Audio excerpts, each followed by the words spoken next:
Hello friends, എല്ലാവർക്കും talk വേൾഡിലേക്ക് സ്വാഗതം. ഇന്ന് നമ്മൾ പറയാൻ പോകുന്നത് അക്കാദമിക് റൈറ്റിങ്ങിലെ സെക്കൻഡ് ചാപ്റ്ററാണ്.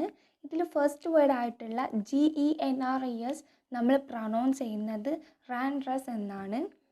The genres of academic writing include essays, research paper, case study, literature review, project, reports, proposal and dissertation thesis. ഇതിൽ മെയിനായിട്ട് 6 ടോപ്പിക്കിനെ കുറിച്ചാണ് പറയുന്നത്. അതിൽ ഫസ്റ്റ് വൺ ആണ് essays. Essay is written to answer a question, an argument or to define something. Essay എന്ന് പറയുന്നത് മെയിനായിട്ട് നമ്മൾ ഒരു ക്വസ്റ്റ്യനെ ആൻസർ ചെയ്യാൻ വേണ്ടിയിട്ടും അതുപോലെ തന്നെ ഒരു ആർഗ്യുമെൻറ്റിനും പിന്നെ ഒരു എന്തെങ്കിലും കാര്യത്തിനെ കുറിച്ച് ഡിഫൈൻ ചെയ്യാനും വേണ്ടിയിട്ടാണ് നമ്മൾ എസ്സേ എഴുതുന്നത്. Essays are used to assess students' progress. പിന്നെ നമ്മൾ അതിൽ പറയുന്നത് some instructional words in essays ആണ്. Analyse, compare, contrast, critically analyze, define, describe, discuss, explain, evaluate, examine, summarize. ഇതൊക്കെയാണ് some instructional words found in essays. എസ്സേയിൽ 3 different types of paragraph നമ്മൾ പറയുന്നുണ്ട്. അതിൽ ഫസ്റ്റ് വൺ ഇൻട്രൊഡക്ഷൻ പാരഗ്രാഫ്. ഇതിൽ നമ്മൾ main points ആണ് പറയുക. Second one body paragraph. It describing the main points using sub topics. Third one, conclusion paragraph. It includes some main points and concluding the essay, the point of view of writer. അതായത് നമ്മൾ point of view of റൈറ്ററിൻ്റെ point of വ്യൂവിൽ ഇത് conclude ചെയ്യുന്നതിനാണ് conclusion paragraph പറയുന്നത്. ഇതാണ് 3 types of paragraph using എസ്സേയിൽ പറയുന്നത്. ഇനി നമ്മൾ സെക്കൻഡ് ടോപ്പിക്കാണ് പറയുന്നത്. അത് research paper. Research paper is longer than an essay. A research paper provides detailed information in a topic through different sections like literature review, methodology, discussion and conclusion. ഒരു ടോപ്പിക്കിനെ കുറിച്ചുള്ള detailed information research paper provide ചെയ്യുന്നുണ്ട്. Next നമ്മൾ പറയാൻ പോകുന്നതാണ് documentation styles used in research paper. The most popular documentation style in subjects under humanities is MLA, Modern Language Association. ഹ്യൂമാനിറ്റീസിൽ follow ചെയ്യുന്ന documentation സ്റ്റൈലാണ് MLA. Second one social science പോലെയുള്ള സബ്ജക്റ്റിൽ use ചെയ്യുന്നതാണ് APA, അതായത് അമേരിക്കൻ സൈക്കോളജി അസോസിയേഷൻ സ്റ്റൈലാണ്. Third one Chicago Manual of Style. അതുപോലെ തന്നെ famous universities like Oxford, Cambridge and Harvard use their own separate styles. Famous universities ആയിട്ടുള്ള Oxford, Cambridge, Harvard അവരൊക്കെ അവരുടെ സ്റ്റൈലാണ് യൂസ് ചെയ്യുന്നത്. MLA, APA, ചിക്കാഗോ മാനുവൽ സ്റ്റൈലൊന്നും അവർ യൂസ് ചെയ്യില്ല. മൂന്നാമത്തെ ടോപ്പിക്കാണ് case study. Meaning of word case refers to individual problem or situation. It is widely used in social science and science subjects like medicine. Social science, medicine പോലുള്ള science സബ്ജക്ട്സിലാണ് case study use ചെയ്യാറുള്ളത്. പിന്നെ main 3 skills in case study are: first one problem solving, second critical thinking, third writing. നമ്മൾ പറയാൻ പോകുന്നത് steps involved in writing a case study ആണ്. First one describing the situation. ആ situation നമ്മൾ describe ചെയ്യണം. Second one identifying the issues to be solve ചെയ്യാനുള്ള ഇഷ്യൂസൊക്കെ identify ചെയ്യണം. Third step analysing the case using theories and approaches. മറ്റുള്ളവരുടെ approaches ഒക്കെ വെച്ച് ഇതിനെ നമ്മൾ അനലൈസ് ചെയ്യണം. Last one giving recommendations for solving problem in the best possible manner. Last നമ്മളുടെ റെക്കമെൻഡേഷൻസ് ഒക്കെ കൊടുത്ത് ആ പ്രോബ്ലം പോസിബിൾ വേയിൽ സോൾവ് ചെയ്യണം. ഇനി നമ്മൾ നോക്കാൻ പോകുന്നത് ഫോമാറ്റ് യൂസിങ് കേസ് സ്റ്റഡി ആണ്. കേസ് സ്റ്റഡിയിൽ യൂസ് ചെയ്യുന്ന format: introduction, objectives of the study, background or history, methodology, review of literature, results, discussion, recommendations and conclusion. ഇനി നമ്മൾ പറയാൻ പോകുന്നത് ഫോർത്ത് ടോപ്പിക്കാണ് proposals. It means plans. A proposal explains the objectives, purpose, methodology and detailed plan of a project. Detailed ആയിട്ടുള്ള explanation ആണ് proposal എന്ന് പറയുന്നത്. അതായത് ഒരു ടോപ്പിക്കിനെ കുറിച്ചിട്ടുള്ള എല്ലാ ഡീറ്റെയിൽ ആയിട്ടുള്ള എക്സ്പ്ലനേഷൻ ആണ് പ്രപ്പോസൽ എന്നുകൊണ്ട് ഉദ്ദേശിക്കുന്നത്.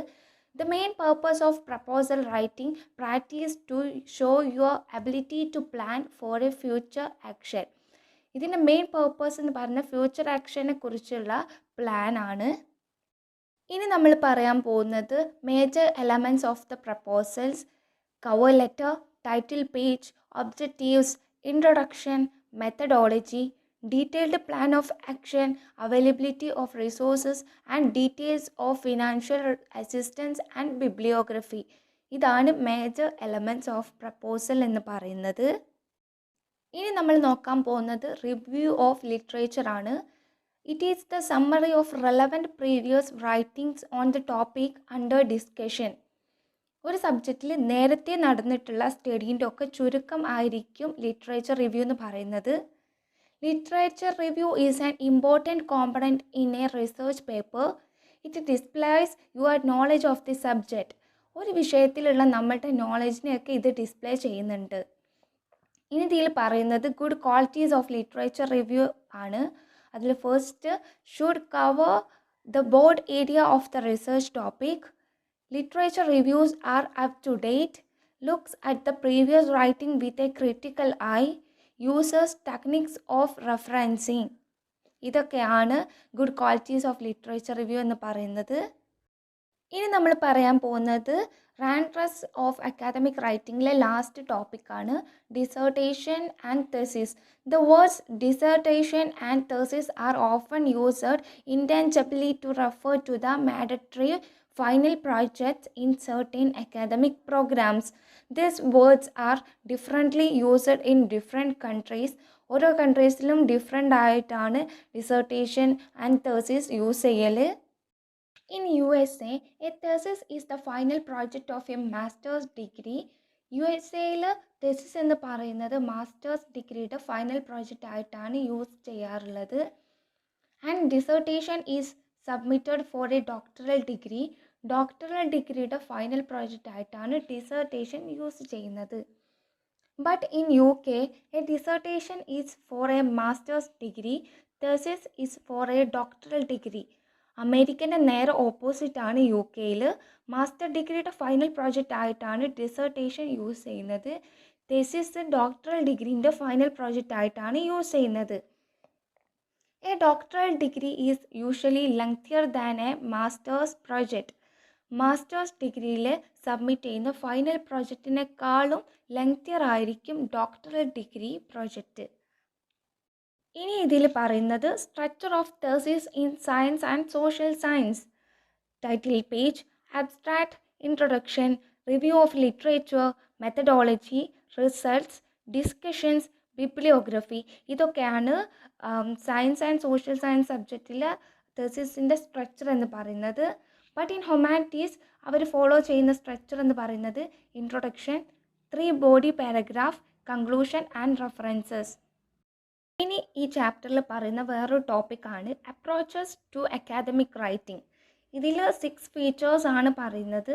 First one, expository. It is used to explain, inform or describing a subject. ഒരു സബ്ജക്റ്റിനെ കുറിച്ചിട്ട് എക്സ്പ്ലെയിൻ ചെയ്യാനും ഡിസ്ക്രൈബ് ചെയ്യാനുമാണ് ഇത് യൂസ് ചെയ്യുന്നത്. Focus on facts and figures. It has logical ordering. Commonly used in text books, business, scientific writing. ഇതിലൊക്കെയാണ് മെയിനായിട്ട് use ചെയ്യാറ്. ഇനി second one, descriptive. Use visual words and description. Figurative and poetic use of language. പിന്നെ third, persuasive. Aims at convincing readers to accept the writer's view point. എഴുതുന്ന ആളുടെ വ്യൂവിൽ തന്നെ വായിക്കുന്ന ആളും അക്സെപ്റ്റ് ചെയ്ത് വായിക്കണം എന്നാണ് ഇതിൻ്റെ ഒരു എയിം എന്ന് പറയുന്നത്.